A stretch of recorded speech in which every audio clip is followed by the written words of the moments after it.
अस्सलामुअलैकुम जी मेरे फ्रेंड नवीं वीडियो के नाल तुहाडा अब्दुल रहमान तुहाडी खिदमत दे विच दोबारा पेश। अज जनाब एक बाबे होरी अक्सर वेखी दे सी ते शौक सी कि इन्हां दी कोई मालूमात लईए, क्योंकि इन्हां नूं 15-20 साल तो वेखण डे आ नंगे पैरी ते लंबियां जुल्फां काला लिबास ते कोई किसी दुकान तो मंगना नहीं, कोई किसी नूं कुछ नहीं करना, गरम अग। लेकिन इन्हों वेख्या तो जदों वेख्या नंगे पैरी वेख्या तो अज जनाब अल्लाह नु सानू गए मिल इन्हों को इजाज़त लई, इजाज़त लैके ते बड़ी मुश्किल नाल इन्हों राज़ी किया इंटरव्यू देन ते। नहीं तो ये कहते सी जी असी दरवेश बंदे हाँ तो ना असी अपनी कोई नुमाइश करना चाहते हैं तो ना असी अपने आप को जाहिर करना चाहते हैं। लेकिन इन्हां दी एक बड़ी मेहरबानी, इन्हां ने साडी गल नूं मन्निया और इस चीज़ नूं मतलब जिहड़ा सानू कोई गलबात करन ते राज़ी होए ते हुण तुहाडी मुलाकात करवाने आ बाबा सरवर ते बाबे सरवर होरी जनाब कित्थों दे बाबे ने, कित्थे रिहाइश है, किहड़े चक्कर च नंगे पैर और 25-20 साल तो इन्हां नूं असीं आप वेखने आ पे।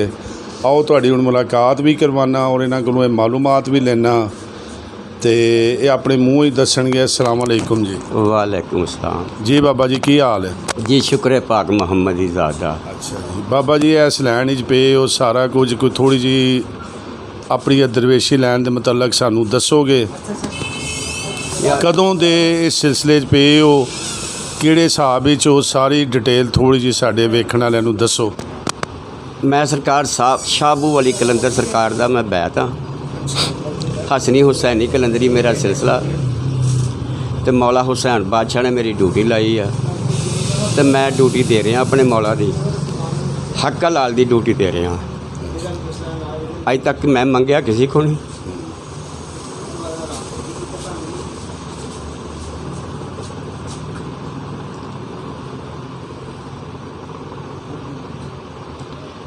बाकी यार गल्लां बड़ियां वा, मैं दर ते नहीं किसी दे गया।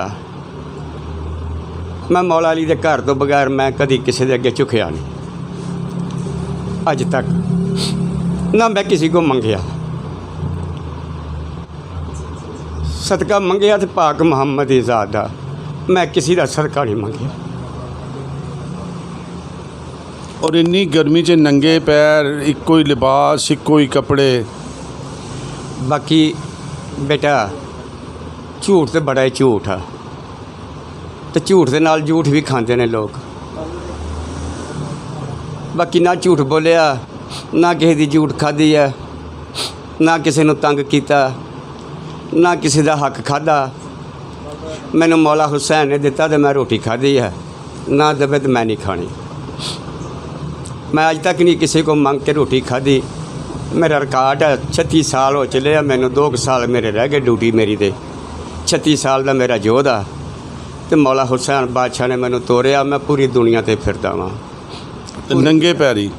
नंगे पैर दा ते मैनू मौला हुसैन ने, बड़े लोगों ने कहा जुत्ती देइए, जुत्ती पाला बाबा, बड़े सड़दे आ पैर। मैं कहना नहीं बेटा, खरे मैनू सजा दी उन्होंने।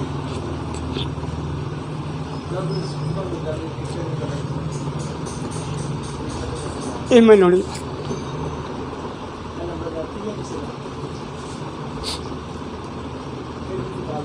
गुजर बरादरी है मेरी बेटा। बाकी मेरे ख्वाब च भी आए ने सही। मैंने 3 दफ़ा यारत की है। बाईपास मैनू कहते तू ऑपरेशन करा ला, मेरे 4 बार मैनू डॉक्टर ने कहा तुसीं बंद आ। मैं कहा यार तुसीं झूठ बोलते हो, मेरे कोई बाल नहीं बंद तो मैनू जान दो। उन्हें आख्या नहीं तेरे बाल बंद आ, तेनू ना ऑपरेशन करना, तेरा बाईपास। मैं फिर पुत्रा उन्होंने को छुट्टी लई 1 महीने की। उन्होंने मैनू ये भी कहा कि तू मर जाना 1 महीने बाद। मैं उन्होंने कहा कि यार मैं तू ही अल्लाह तो है नहीं, जान मेरी लैनी है मेरे मालिक ने, तो तुसी मेरी जान नहीं लै सकते, तो खुदा ने मेरी जान लैनी है। तो मैं तो बेटा आ गया वहाँ 6 महीने हो गया। मैं फिर ड्यूटी देन दिया अपने मौला हुसैन की ਅੱਛਾ, ਇਹ ਗੱਲਾਂ ਜੋ ਤੁਸੀਂ ਗੱਲ ਦੱਸੀ ਹੈ ਕਿ ਜੀ ਮੈਂ ਗੁੱਜਰ ਬਰਾਦਰੀ ਦਾ, ਚੌਧਰੀ ਜਹਾਂਗੀਰ ਗੁੱਜਰ ਮੇਰੇ ਵੇਖਣ ਵਾਲਿਆਂ ਦੇ ਵਿੱਚੋਂ ਅਸਗਰ ਗੁੱਜਰ ਔਰ ਕਾਫੀ ਮੇਰੇ ਗੁੱਜਰ ਦੋਸਤ ਵੀ ਨੇ। ਤੇ ਆਪਣਾ ਪਿੱਛੋਂ ਗੁੱਜਰ ਹੋ ਤੇ ਕਿਹੜਾ ਪਿੰਡ ਹੈ ਤੇ ਗੋਤ ਕਿਹੜੀ ਆਪਣੀ? ਮੇਰੀ ਗੋਤ ਹੈਗੀ ਆ ਜੀ ਕਿਸਾਨੇ ਹੈ, ਮੈਂ ਹੁਸ਼ਿਆਰਪੁਰ ਦਾ ਵਾਂ ਪਿੱਛੋਂ। ਪੱਡਿਆਂ ਵਾਲਾ ਮੇਰਾ ਪਿੰਡ ਆ, ਇਹਦੇ ਉਰਲੇ ਪਾਸੇ ਮੇਰਾ ਪੀਰਖਾਨਾ ਵਾ ਦਰੇ ਹੁਸੈਨ। ਮੈਂ ਆਪਣੇ ਪੀਰੋ ਮੁਰਸ਼ਿਦ ਦੀ ਮੈਂ ਡਿਊਟੀ ਕਰਨਾ ਵਾ। ਜਿੰਨੀ ਮੈਂ ਡਿਊਟੀ ਕੀਤੀ ਮੈਂ ਆਪਣੇ ਪੀਰੋ ਮੁਰਸ਼ਿਦ ਦੀ ਕੀਤੀ ਆ। ਮੈਂ ਕਦੀ ਕਿਸੇ ਦੀ ਡਿਊਟੀ ਨਹੀਂ ਕੀਤੀ। ਮੌਲਾ ਹੁਸੈਨ ਨੇ ਮੈਨੂੰ ਇੱਕੋ ਹੀ ਦਿੱਤਾ ਵਾ ਲਾਲ, ਮੈਂ ਉਸ ਲਾਲ ਦੀ ਡਿਊਟੀ ਕਰ ਰਿਹਾ ਜੀ। ਤੇ ਅਗਰ ਤੁਹਾਨੂੰ ਮਿਲਣਾ ਹੋਵੇ ਤੇ ਕਿੱਥੇ ਆ ਕੇ ਮਿਲੇ ਬੰਦਾ? ਮੈਨੂੰ ਦਰੇ ਹੁਸੈਨ ਤੇ ਅੱਛਾ, ਪੱਡਿਆਂ ਵਾਲੇ ਪਿੰਡ ਉਰਲੇ ਪਾਸੇ ਦਾਰਿਆ, ਮੇਰਾ ਪੰਪ ਦੇ ਨਾਲ ਸਾਹਮਣੇ ਦਾਰਿਆ ਦਰੇ ਹੁਸੈਨ ਬੋਰਡ ਲੱਗਾ ਬੜਾ ਵੱਡਾ। ਤੇ ਜਦੋਂ ਮਰਜ਼ੀ ਆ ਸਕਦੇ ਹੋ, ਜਦੋਂ ਮਰਜ਼ੀ ਆਣ ਕੇ ਮੈਨੂੰ ਮਿਲ ਸਕਦੇ ਹੋ, ਤੇ ਕੋਈ ਟੈਨਸ਼ਨ ਨਹੀਂ ਜੀ। ਫਰੈਂਡਸ, ਬਾਬੇ ਸਰਵਰ ਉਹਨਾਂ ਦਾ ਸੁਣਿਆ ਗੁੱਜਰ ਬਰਾਦਰੀ ਠੀਕ ਠਾਕ ਜਨਾਬ, ਲੇਕਿਨ ਇੱਕ ਬੰਦੇ ਡਿਊਟੀ ਤੇ ਨੇ ਤੇ 36 ਸਾਲ ਦੀ ਇਹਨਾਂ ਦੀ ਡਿਊਟੀ ਹੈ। ਬੜੀ ਡਿਟੇਲ ਇਹਨਾਂ ਨੇ ਦੱਸੀ ਹੈ ਤੇ ਤੁਸੀਂ ਵੇਖ ਵੀ ਲਈ ਹੋਣੀ ਹੈ, ਸੁਣ ਵੀ ਲਈ ਹੋਣੀ ਹੈ। ਮੁਲਾਕਾਤ ਦਾ ਵੀ ਉਹਨਾਂ ਨੇ ਤੁਹਾਨੂੰ ਦੱਸਤਾ। ਪੱਡਿਆਂ ਵਾਲੇ ਪਿੰਡ ਦਰੇ ਹੁਸੈਨ, ਉੱਥੇ ਬਾਬਾ ਸਰਵਰ ਤੁਹਾਨੂੰ ਮਿਲ ਵੀ ਸਕਦਾ ਹੈ। ਤੇ ਉਮੀਦ ਹੈ ਕਿ ਮੇਰੀ ਇਹ ਵੀਡੀਓ ਤੁਹਾਨੂੰ ਜ਼ਰੂਰ ਪਸੰਦ ਆਈ ਹੋਏਗੀ। ਬਾਬੇ ਉਹਨਾਂ ਨੇ ਜਨਾਬ ਆਪਣੀ ਸਾਰੀ ਹਕੀਕਤ ਤੁਹਾਨੂੰ ਦੱਸੀ। ਸਾਡੇ ਦਿਲ ਦੇ ਵਿੱਚ ਵੀ ਬੜੇ ਅਰਸੇ ਦੀ ਖੁਆਇਸ਼ ਸੀ ਤੇ ਅੱਜ ਅੱਲਾ ਨੇ ਪੂਰੀ ਕੀਤੀ।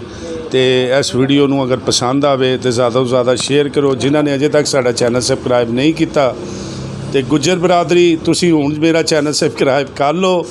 ਤੇ ਗੁੱਜਰਾਂ ਵਿੱਚੋਂ ਵੀ ਦਰਵੇਸ਼, ਕਿਆ ਬਾਤ ਹੈ ਉਸ ਮੌਲਾ ਅਲੀ ਦੀ।